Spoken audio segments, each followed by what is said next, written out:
Feel good now. Feel good now. Feel good now. Jack here, the mystic and author who hosts this channel of the Feeling Good frequency. Thank you for tuning in. You're only able to pick up this frequency and this transmission because you have already tuned your mind-body channel to the vibrational frequency of bliss, of beauty and truth, of love and light, and all good things. That's the frequency that I've tuned myself to, and that is the intention of this space. And because of how the energetics of the universe function, we can only perceive what we're already tuned into. So congratulations. You are already in your feeling good timeline. Bliss is already natural to you. It's where you are and where you're going. So as long as you stay tuned into this radio station, good things are coming into and through your energy field. And in today's video, I wanted to share another way to tune us in even deeper to bliss, to optimism, to positive thinking and feeling. Did you know, by the way, that optimism is associated with a 34% decreased risk of heart attack, and that optimistic people have a 16% reduced all-cause mortality, which in other words means optimistic people who look for the good and feel good are 16% less likely to die for any reason? Feel good now and don't die.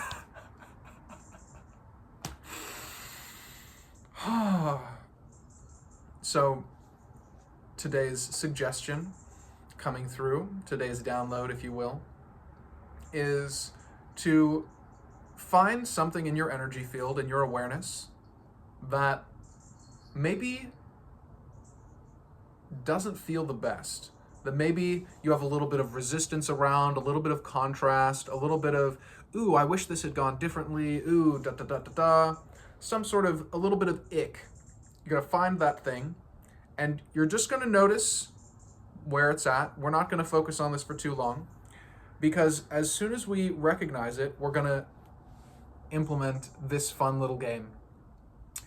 Come up with 10 reasons why that thing is actually the best thing that it could be. It's actually in the best possible state. Like 10 reasons why you're grateful that it's exactly that way. 10 reasons why something being that way is actually really beneficial to your life, why it has helped you or been positive for you. We'll do a little example. I recently became a best-selling author. That was something that for a long time, I've been writing for my whole life since I was 5 years old. So I've been writing for more than 20 years. And for a long time, I wanted that title. I wanted that achievement, that accomplishment of being a best-selling author. And I was like, man, this is taking so long. This is taking so much time. It felt like I knew that it was aligned with my path, but I had this icky feeling around it. Like, why hasn't it happened yet? Why do blah, blah, like, it didn't feel good that I hadn't achieved that goal. And so we're gonna come up with 10 reasons why that's actually the best way that it could be. 10 reasons. Number 1, when I think about it now, I can appreciate the time span allowing me to develop my craft even more.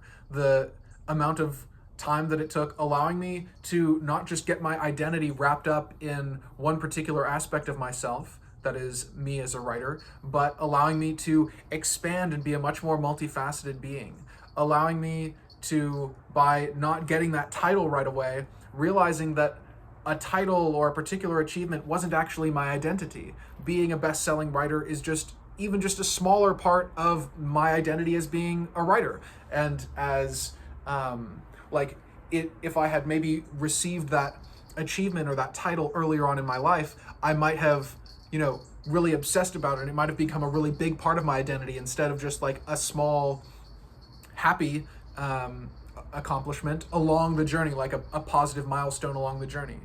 I have learned that because I took that time, I just started to appreciate the craft of writing books and publishing books and getting good at that process. I started to really appreciate the journey instead of the destination. Oh, by the time my third or fourth or fifth book wasn't the breakout bestseller, like, I didn't stop. And that was really good for me to realize that I didn't have to I didn't have to attach myself to a particular destination. I didn't have to get something in order to enjoy the journey. I just learned to appreciate the process, the craft of creating a novel and writing the novel. And another thing, it made me appreciate that I could be an incredibly successful author without that title.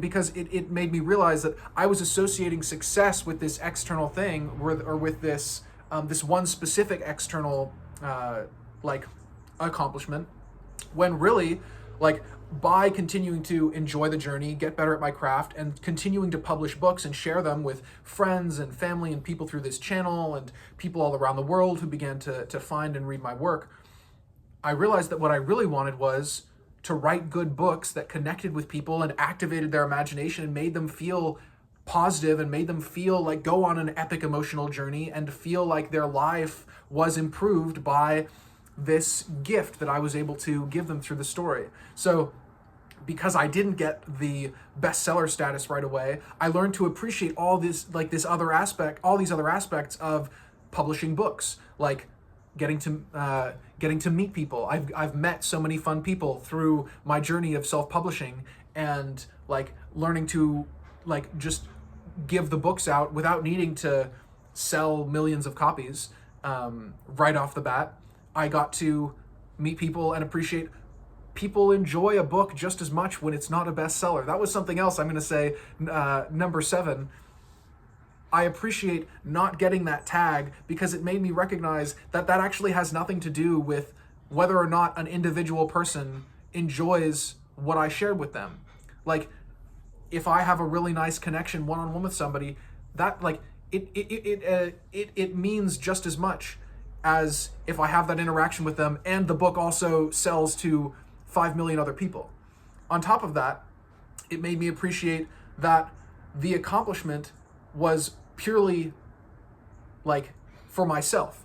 If it's a best-selling book, that doesn't mean anything for like a person out in the world, a reader, for them to experience it. They just get a copy of the book and they read it and they enjoy it and whatever, they go about their day.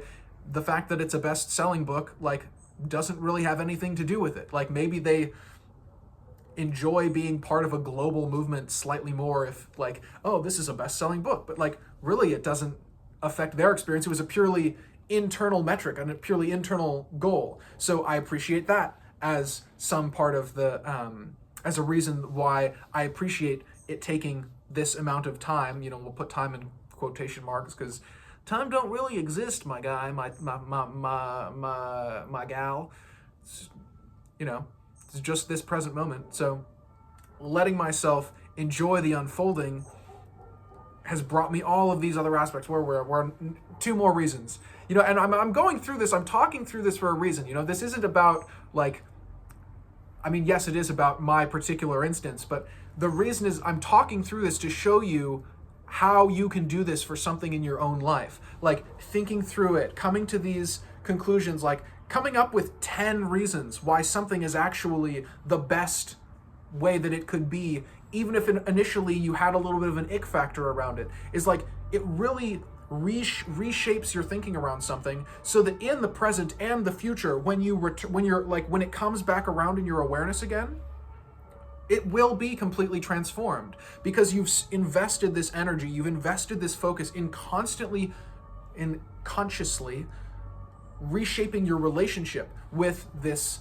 object that used to have a negative valence to it. And now, because you have invested this focus, it will have a positive valence the next time it cycles through. And then the next time it cycles through, it'll feel positive again. And maybe like this thing that was initially kind of icky will suddenly be canceled out. Suddenly the ick will be replaced with a little positive charge, or it'll just kind of become neutral, and then it will just cycle out, and something that used to bother you will become non-existent in your awareness. You won't even think about it anymore. So 2 more reasons why I'm so glad it took me this long to become a best-selling author is because I really appreciated how it came about, when it came about. Like, the timing of it was really fun. It allowed me to work with some really fun people that I wouldn't have met if it had happened sooner. Like, if it had happened 5 years ago instead of this year, I might not have, the company, the marketing people that I worked with to get my book there might not have even been in business if I had not, and I've really enjoyed working with them. It's been so much fun, and I've gotten to build a great, positive relationship with these people. And so another aspect is I've come to appreciate the divine timing even more, of the right people and the right circumstances coming in at the right time to make the process even more fun. And I think the number 10 thing about appreciating it taking the amount of time that it did is it gave me an even stronger understanding that it doesn't really matter when we hit a milestone. I don't know if maybe that was one of my earlier points, but worth repeating. It doesn't really matter when we hit a milestone in terms of our entire lifespan.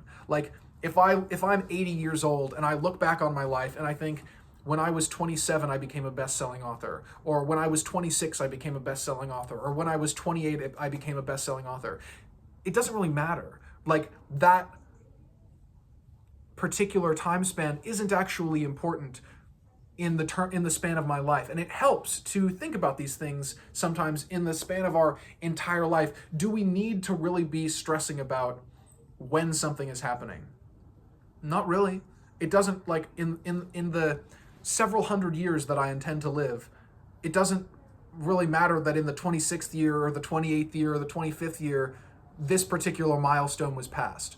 What matters is, wow, I really enjoyed my life. I felt really good. I focused on things that really mattered to me and felt good as I lived through them. As I lived the journey, I was continuing to focus more and more on enjoying it, on filling myself up with blissful energy and radiating that bliss out into the world.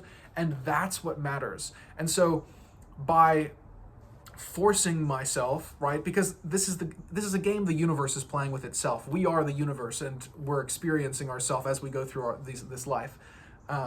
By giving myself this long time span, I was able to learn so much more about the journey and about the game, and I was able to appreciate it so much more than if I had just snapped my fingers. There we go. I can snap, in case anybody's wondering. If I could just snap my fingers and get it, I wouldn't have integrated all of these other positive aspects. So that's 10 reasons why I'm really happy for this one thing in my life that used to have a little bit of an ick around it, a little bit of resistance, a little bit of and so now I'm going to invite you to think of something that maybe has a little bit of resistance or contrast in your awareness, makes you maybe feel some sort of way, and come up with 10 reasons why it's actually the best that it could be, why the way that it is now is actually perfect for where you are right now.